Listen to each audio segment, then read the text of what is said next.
श्री कृष्ण कन्हैया लाल की जय। श्री निजानंद स्वामी की जय। श्री प्राणनाथ प्यारे की जय। कहानी मुना एक भात का अंग को भी सक सागर खुशबुए नरम चकनैया सब सागर कहे योकार। सब सागर कहे यों कर। श्री कृष्ण कन्हैया लाल की श्री राज्य के मुखारविंद की बात चल रही है। जो रंग कहूँ गौर का तो सागर मेर तरंग। जैसे श्री राज्य का मुखारविंद है तो उसको गौर वर्ण का कहें तो भी उससे निकलते हुए आभा है ना, तो उसमें वो ही एक प्रकार से सागर ही है। तो उससे वो प्रकाश की तरंगें पहाड़ों की भांति ऊंची ऊंची पर्वतों की भांति निकलती है। जो कहूँ लाल मुख अधुर, और उनके मुखारविंद को लाल और उनके मुखारविंद को और अधर को ओष्ठों को लाल कहें तो हुए सागर लाल सुरंग। तो लगता है कि वो पूरा सागर है, लाल और सुरंग बड़ा अच्छा। तो इस प्रकार का, तो ऐसे लाल लाल और बड़ा सुंदर ऐसा लगता है। हक के मुख का नूर जो सो नूर ही सागर जान। तो अक्षरातीत धामधनी के मुख का प्रकाश, मुखारविंद का प्रकाश से उससे मानो पूरा पूरा प्रकाश का सागर बन गया हो ऐसा लगता है। तेज ज्योतया सलूकियाँ, उससे निकलती हुई तेज ज्योति और उसकी सुंदरता। शोभा सागर भरया आसमान, ये पूरे शोभा का सागर है, पूरे आसमान में आकाश में व्याप्त हो गया, छा गया है ऐसा लगता है। शोभा कसूरत की सागर भी कहे न जाए। अक्षरातीत धामधनी के स्वरूप की शोभा है, उसको तो वैसे सागर भी कहा नहीं जा सकता। ये शोभा अति बड़ी है, ये बहुत बड़ी शोभा है इसलिए सागर कह दिया। पर सो आवे नहीं जुवाएं, किंतु वो जिह्वा के द्वारा व्यक्त नहीं की जा सकती। जैसे सागर का भी वर्णन हो सकता है किंतु अक्षरातीत धामधनी की शोभा का वर्णन नहीं हो सकता है, अधिक होने से सागर कह दिया है। सागर कहे यूं जान के कहे दुनिया में बड़े। तो इनको सागर का उदाहरण इसलिए दिया कि दुनिया में बड़ा सागर ही होता है।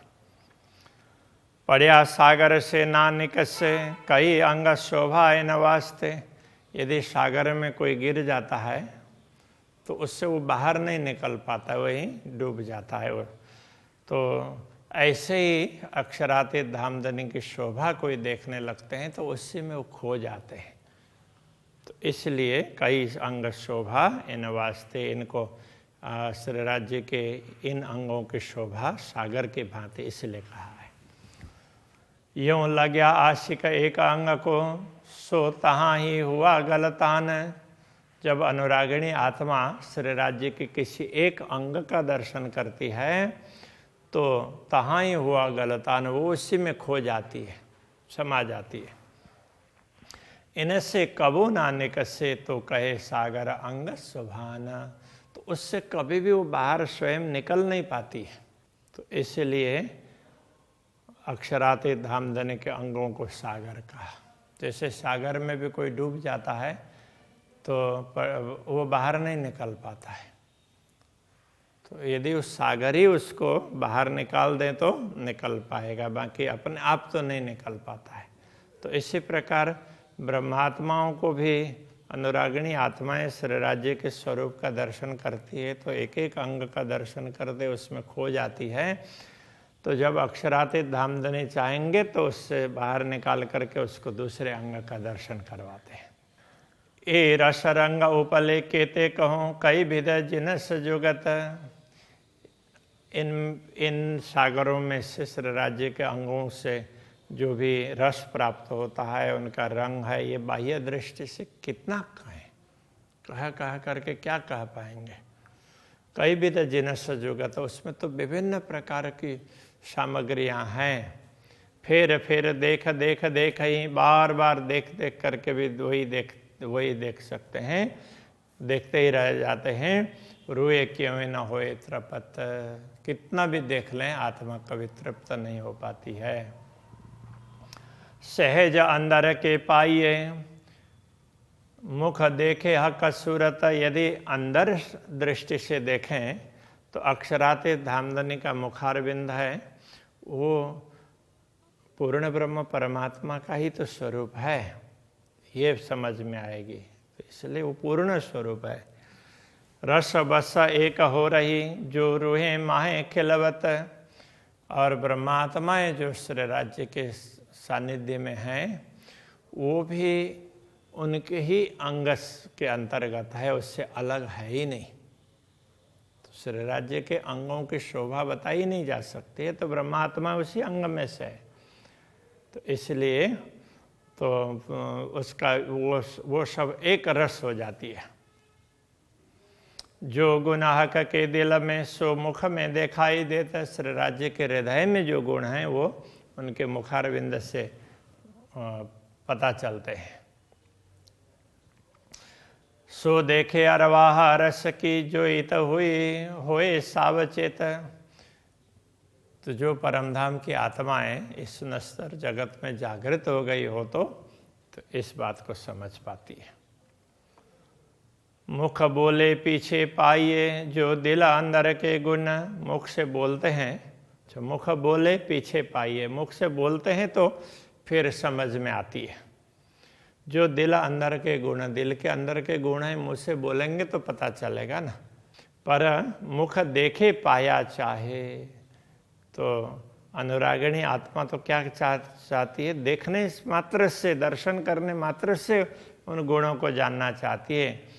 जो अंदर गुज रोशन, तो श्री राज्य के हृदय में जो गुण हैं, तो हृदय तो सीधा सीधा नहीं दिखाई देता है, तो मुखारविंद के दर्शन मात्र से वो अनुभव करना चाहती है, इसीलिए मुखारविंद का वर्णन कर रही है।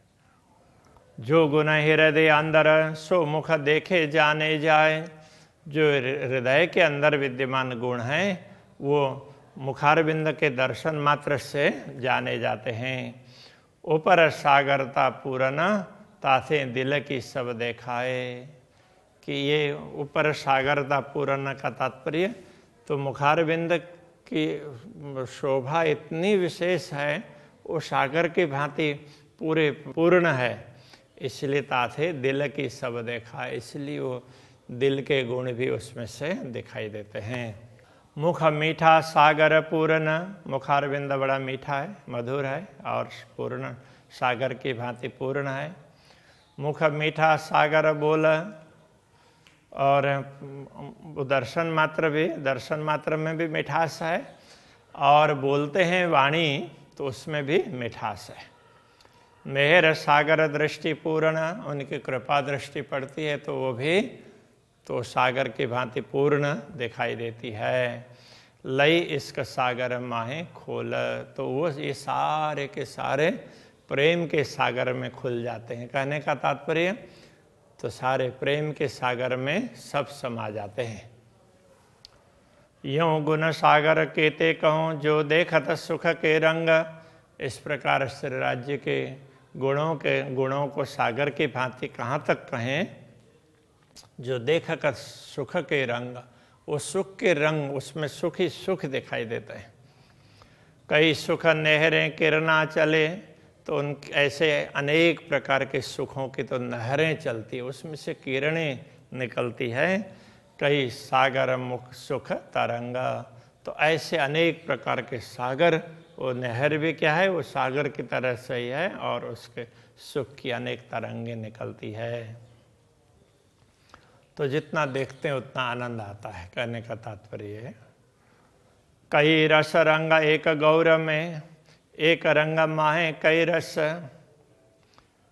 तो एक गौर रंग में उसमें भी अनेक प्रकार के रंग और रस भरे हुए हैं। और उन एक रंग माहे कई रसों, एक रंग में भी अनेक प्रकार के रस हैं। क्यों वर्णो आगे मोमिनो ब्रह्मात्माओं के सम्मुख ये क्या बताएं।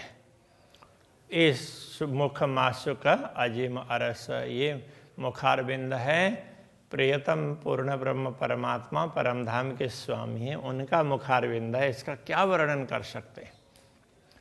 एक सलूकी में कई चकलाइयाँ, तो ये दोनों ही सुंदरता ही है। सलूकी भी सुंदर और चकलाई भी सुंदर ही है।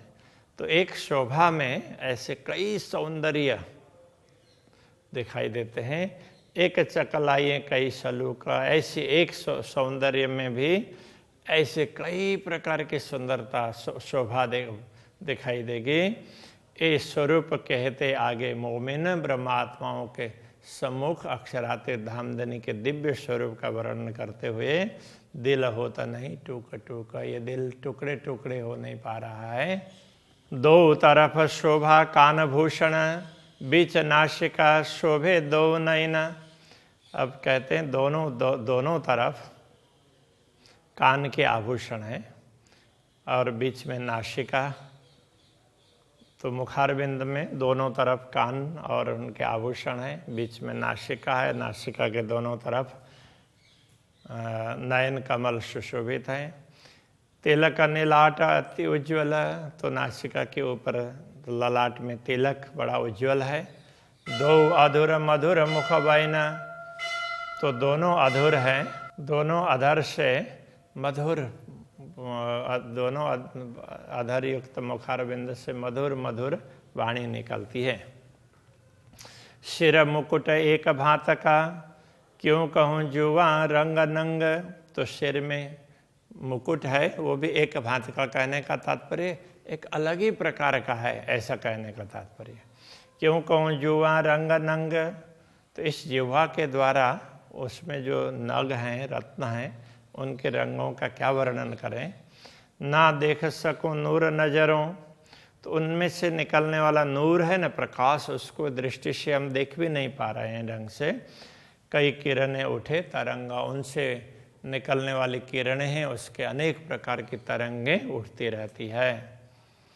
कहे जुआ एता कहे, जो ज्योत भर्या अवकाश, कहा करके इस जुआ से इतना ही कहा जा सकता है कि वो आकाश में उसकी ज्योति छाई हुई है। आसमान जिमी भरपूरन, अब किन विद कहूँ प्रकाश। अब इस प्रकाश का वर्णन क्या बात करें, इससे तो आसमान और जिमी पूरा पूरा छाया हुआ है। भूमि भी छाई हुई है, पूरा आसमान भी छाया हुआ है। इन विद शोभा मुकुट की, ए जुआ क्यों करे वर्णन। ऐसी दिव्य शोभा इस मुकुट की है, इस जुआ से उसका क्या वर्णन हो सकता है। शिर शोभे नूर जमाल के, नीके देखे रुआ मोमिन। तो ये मुकुट तो अक्षरातीत धामधनी के भी सिर पर सुशोभित है और ब्रह्मात्माएं उसको भली भांति उसके दर्शन करती है। ए नंग जबेर कहता हूँ, सो शब्द सुपन जी मिले। तो ये जवाहरात अथवा ये विभिन्न प्रकार के रत्नों की बात कह रहे हैं। ये भी इस जिमी के हिसाब से इन शब्दों का चयन किया है। इस भूमि में यही शब्द प्रयुक्त हैं, इसलिए वो चुने। सो शब्द स्वप्न जी मिले, इस स्वप्न की भूमि से लिए हुए ये शब्द हैं। ए अरस जबेर भी क्यों कहिए, जो श्रृंगार कबका के। तो ये परमधाम के रत्न है, उनको दुनिया के हिसाब से रत्न नहीं किया जा सकता। वो तो अक्षरातीत धामधनी के अंग के श्रृंगार हैं। हो त जबेर पैदा जिमी से, नंग अरस में इन विद नाहे। जैसे भूमि में तो रत्न भूमि से पैदा होते हैं इस दुनिया में, किंतु परमधाम में कोई रत्न भूमि से पैदा नहीं होते हैं। परमधाम में ऐसा नहीं है, ये कह रहे हैं। ज्योत पूरन अंगले खड़ी, रुआ जैसी चाहे दिल माहे। तो परमात्मा जैसा चाहती है ना, तो वो अक्षरातीत धामधनी के अंगों की ज्योति है, वो उसी प्रकार से दिखाई देती है। उसको रत्न चाहती है तो ब्रह्मात्मा को रत्न दिखाई देता है, जैसा चाहते हैं वही दिखाई देता है। उनके अंगों का प्रकाश ही है ये। भूमि से निकला हुआ अलग रत्न जड़ लेते हैं, ऐसा नहीं है। असल तन जिनो अरस में सो कर लीजो दिल विचार। जिनका असली तन परम धाम में है, ऐसे ब्रह्मात्माएं दिल से विचार करें। हक के सिर का मुकुट सो शोभा, क्यों आवे माहे सुमार। अक्षराते धामधनी के सिर का मुकुट है, उसकी शोभा, उसका पारावार नहीं है। कैसे पारावार हो सकता है? यूं ही है बीच अरस के, जिन्हों जो शोभा प्यारी लागत। ऐसा समझना चाहिए कि परमधाम में जिस परमात्मा को जैसी शोभा अच्छी लगती है, हर रूहें अरस अजीम की दिल माफक देखत। परमधाम की सभी ब्रह्मात्माएं तो अपने इच्छा के अनुकूल दर्शन करती है, इसलिए अलग अलग उसमें शोभा दिखाई देती रहती है। तुम तभी माफक इश्क के देखियो कर शहूर। तुम यहाँ भी तो अपने प्रेम के आधार पर तो इस पर विचार करके देखो। हिसाब न शोभा मुकुट की ए जुवां, क्या करे मजकूर। तो यदि दुनिया की दृष्टि से भी देखोगे तो मुकुट की शोभा का कोई पारावार ही नहीं है, इसलिए ये जिह्वा तो क्या बात करे, क्या बताए। हक सूरत सलूकी क्यों कहूँ मोहम्मद कही अमरद। अक्षराते धामधनी के स्वरूप की सुंदरता की बात क्या करें, क्या कहें, बताया ही नहीं जा सकता है। इसलिए रसूल ने मोहम्मद ने भी उसको अमरद सूरत बस इतना ही कहा, बाकी आगे कोई शब्द निकल ही नहीं पाए उनसे। किशोर कही मसीह ने सदगुरु श्री देवचंद्र जी महाराज ने, तो ये दिव्य स्वरूप है, किशोर स्वरूप है, ऐसा कहा।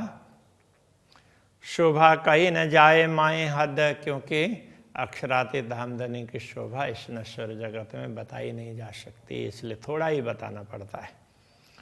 अति सुंदर सूरत अरस की ताके क्यों कहूँ वस्त्र भूषण। अब ये वो कर दें तो अभी प्राणनाथ जी क्यों बता रहे हैं, तो कहते हैं ये तो अक्षराते धामधनी कहलाना चाह रहे हैं ब्रह्मात्माओं के लिए, इसलिए वही कहला रहे हैं, हमारे बलबूते की बात नहीं है, ऐसा बार बार उन्होंने कहा है। अति सुंदर सूरत अरस की परमधाम का ये स्वरूप है, बड़े सुंदर हैं।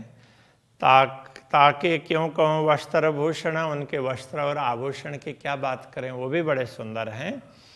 जामा पटु का इजार, माए सिफत न आवे सुकन।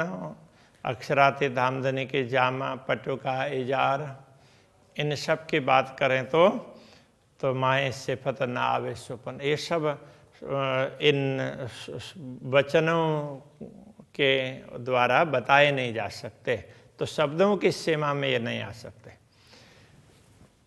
कहे मुख एता कहे नूरे के वस्त्र, इसलिए कहा करके ये जिह्वा इतना ही बता सकती है कि ये सब वस्त्र हैं वो प्रकाशमय हैं, देदीप्यमान है।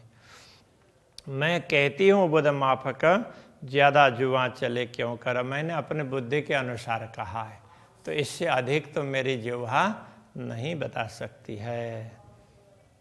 तो अभी के प्रसंग को यहीं रखते हैं। श्री कृष्ण कन्हैया लाल की जय। ज्यादा जुआ चले क्यों कर, ज्यादा जुआ चले क्यों कर।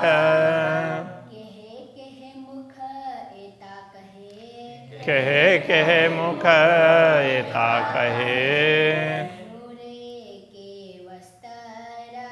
नूरे के वस्त्र। मैं कहती हूँ बुध माफक, ज्यादा जुआ चले क्यों कर, ज्यादा जुआ चले क्यों कर। ज्यादा जुआ चले क्यों कर, ज्यादा जुआ चले क्यों कर।